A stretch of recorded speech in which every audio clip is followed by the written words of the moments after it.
Not long ago, exploring the underwater world was restricted by the limits of our lung capacity. The invention of diving bells, and later, submarines marked a turning point, allowing us to glimpse the mysteries beneath the waves. Since then, we've made remarkable advancements, developing ingenious technologies to sustain life underwater. Let's dive into some of the most innovative creations that make breathing beneath the surface possible. Number 10. Hyperpnea. How long do you think someone can hold their breath in the water for? 4 minutes? Maybe 5? Well, the current world record holder, Alex Segura-Ventral, only threw in the towel after 24 minutes and 3.45 seconds. So why bother breathing underwater if you could just hold your breath for this insanely long amount of time? If you're looking to shatter that record though, you'll need to learn how to put a stop to your respiratory process through apnea. Best left to professionals. Long-term apnea is only possible after achieving a state of deeper and more rapid breathing, known as hyperpnea. While a state of hyperpnea allows divers to increase their lung capacity, it can be deadly to the untrained. This rapid deoxygenation can lead to blackouts and accidental drowning. So, unless you've gone through hundreds of hours of diaphragm training, attempting to shatter Alex's world record are best left to the professionals. Number 9. Diving helmets. First produced by the Dean brothers in the 1820s, metal diving helmets have become an icon of deep-sea exploration. Typically, rigid, modern-day versions of these devices can be used with and without scuba gear. Though these heavy helmets have mostly been replaced by lighter alternatives, they're still relatively common in areas bombarded by radiation or oozing with toxic sludge. Helmet diving is not only great for the untrained, but also perfect for L'Oreal models. Unlike other options in this list, diving helmets keep divers' hair completely dry. These helmets are typically connected to the surface with a rubber tube and valve. Fresh, oxygenated air is pushed into the helmet with every breath. Stale, CO2-laden air exits the helmet through the specially made exhaust ports. In some helmets, the diver's breath is just scrubbed of carbon dioxide and pumped back into the helmet. This design is so simple. In fact, that one YouTuber replicated it using an office water cooler, some tubing, and a bike pump. And if you aren't a fan of the copper headgear, you can try your hand at making your own diving bubble by attaching upside-down buckets to the bottom of the ocean. Number 8. Aquaman Crystal. Dubbed the Aquaman Crystal by the Danish researchers who developed it, this crystalline material is capable of absorbing and storing oxygen much more efficiently than a scuba tank. All it takes to release the stored gases is a small amount of heat. Working similarly to a sponge, these crystals can be filled with air and emptied repeatedly.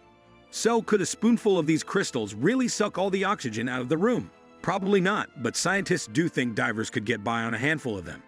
This would eliminate the need for heavy, pressurized tanks and regulators. It could also help free those with emphysema and other lung disorders from the burden of lugging around oxygen tanks.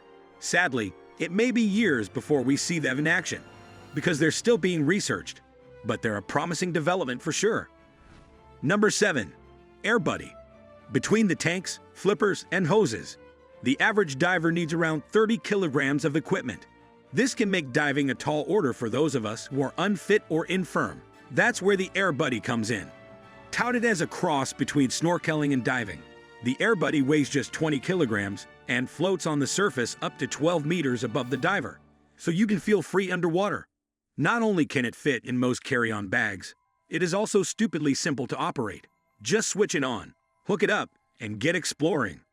Once activated, the Air Buddy's 12-volt battery starts charging its onboard air compressor.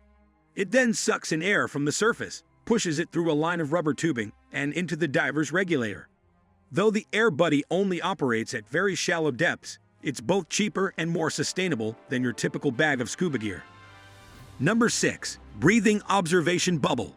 Breathing observation bubbles, aka BOBs, are a far safer way for uncertified divers to explore coral reefs and shallow water shipwrecks. Looking like a cross between a yellow submarine and a mobility scooter, BOBs work thanks to some elementary physics. The dome on top of the scooter displaces enough water to keep the diver's head dry, while an onboard supply pumps in enough air to keep them from drowning.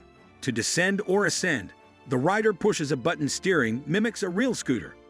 Those who have used a bob compare it to taking a ride on a seahorse, but slower, unwieldy, and notably free of bells and whistles.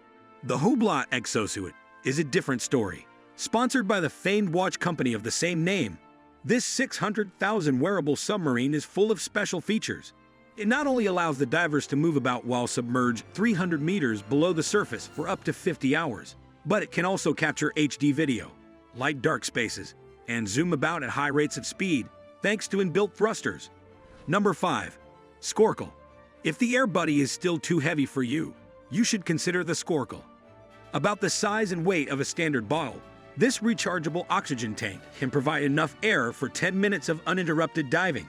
Though the device features both a regulator and pressure gauge, the latter can't be used without taking the device from your mouth. Touted as a cheap alternative to scuba certification, this device claims to give even unexperienced divers a chance to explore the underwater world, as long as the uncertified keep it to 3 meters and shallower, of course. That's why professional divers are skeptical of it. You see, without an onboard depth gauge, newbie divers have no way to judge whether or not they're past the 3-meter limit set by the safety manual. Worse yet, there's nothing to prevent divers from dropping the device and sentencing themselves to a watery grave. With cases of the bends, likely many believe it's a lawsuit waiting to happen. So unless you're scuba certified, it's probably best to leave this thing on the shelf. Number 4. Personal submarines. When people think submarine, they tend to imagine something like a U-boat. But submarines are now so much more than machines of war. Though the first personal submarine was invented in the 1970s, it's only recently that they've started to hit their stride, with prices ranging from $18 million. Mini-subs come in a wide array of sizes and functionalities. All of them, however, work thanks to a mixture of displacement and buoyancy. Using 2 or more tanks on the side of the sub, which can be filled with air or water at will, the submarine can control its depth in the water. Compressed air is then circulated through the sub to ensure that everyone inside can breathe. The lightest and most compact personal submarine available, the Deep Flight Dragon, looks like an aquatic Formula One car. It's also the first submarine with hovering capabilities with easy, intuitive controls. This mini-sub allows its driver to set depth limits before getting into the water. Eco-friendly and lightweight, this high-end mini-sub comes equipped with a variety of onboard safety systems. But this featherweight can't match the underwater depths of the Triton. Geared towards the super rich like Microsoft co-founder Paul Allen, who owns a 10-passenger version that costs $12 million, Triton submarines offer crystal clear views of the ocean at depths up to 1,000 meters. Much less streamlined than the Dragon, this mini-sub looks like something out of 20,000 Leagues Under the Sea. Just take a gander at it in action. Don't get your hopes up though, not unless you $4 million. Number 3. DI oxygen tanks. Even Atlantis isn't immune to dyers. A quick Google will reveal dozens of ways to make your own underwater breathing device. 2 of them caught my eye in particular. The first, made by a man named Ruloff, wraps around your arm for ease of use. Made from 2 small nebulizers, a nail polish cap, a water bottle cap, some vinyl tubing, a shin guard, a bit of glue, and the mouthpiece from a snorkel. It's pretty easy to cobble together. Just glue the caps where needed, pump the nebulizer tanks full of air, and jump in. Just look at him go. The second DIY tank comes to us from Eastern Europe. While Rulov went for compact and rechargeable, this dyer opted for longevity. Made from a gallon bottle, a few feet of vinyl, a bike pump, a water valve, and an inflated condom, this homemade oxygen tank allows users to slowly draw air from the onboard balloon. It lasts roughly 5 minutes between refills. Number 2. Snorkels. Snorkels have existed in one form or another since 3000 BC. For those of you who don't know, snorkeling is the practice of swimming through water while equipped with a diving mask, a specially shaped breathing tube, and swim fins. Popular at tropical resorts, snorkeling gives divers a chance to observe the underwater world without disturbing it. While it requires no special training, snorkelers are unable to go more than a foot or 2 beneath the water.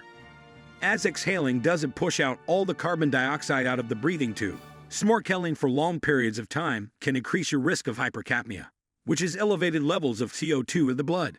If you've always wondered why people don't design longer snorkels, there's a good reason for that. Their optimal length is 40 centimeters, since longer tubes wouldn't allow you to breathe any deeper, since it would place your lungs in deeper water where the surrounding water pressure is higher. Still, there's one snorkel looking to shape up this age-old industry. The Tri-Magic Snorkel Mast not only offers unobstructed views of the sea, but prevents fogging via a two-way exhaust. Looking like something out of a sci-fi movie, this shark-like snorkel only runs you about $40. Number 1. Scuba Diving. Alright, this one's a no-brainer, but unless you've tried scuba diving yourself, you might not realize everything it involves. The self-contained underwater breathing apparatus, or scuba gear, has been around since 1943. Over the decades, technological advancements have made it safer, more affordable, and easier to use. However, scuba diving still comes with risks. The two main hazards are barotrauma and decompression sickness, also known as the bends. Barotrauma happens when the rapid pressure changes during a dive cause injuries, like ruptured eardrums or damaged lung air sacs. The bends, on the other hand, occur when a diver surfaces too quickly, preventing gases like nitrogen from safely dissolving into the body's tissues. Instead, these gases form bubbles that can cause nerve damage, paralysis, or even brain death. To stay safe underwater, scuba divers rely on a range of equipment. One essential tool is the buoyancy control device, which helps divers maintain their position by inflating or deflating. The air tanks used aren't filled with pure oxygen. They contain a blend of nitrogen and oxygen called metrox. Since breathing air at 3,000 psi could be fatal, divers use a regulator. This device reduces the tank's pressure to a safe level and delivers air as needed.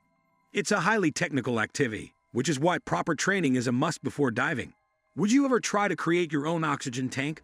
Were you surprised by the clever ways humans have conquered the underwater world? Share your thoughts in the comments below, and as always, thanks for watching.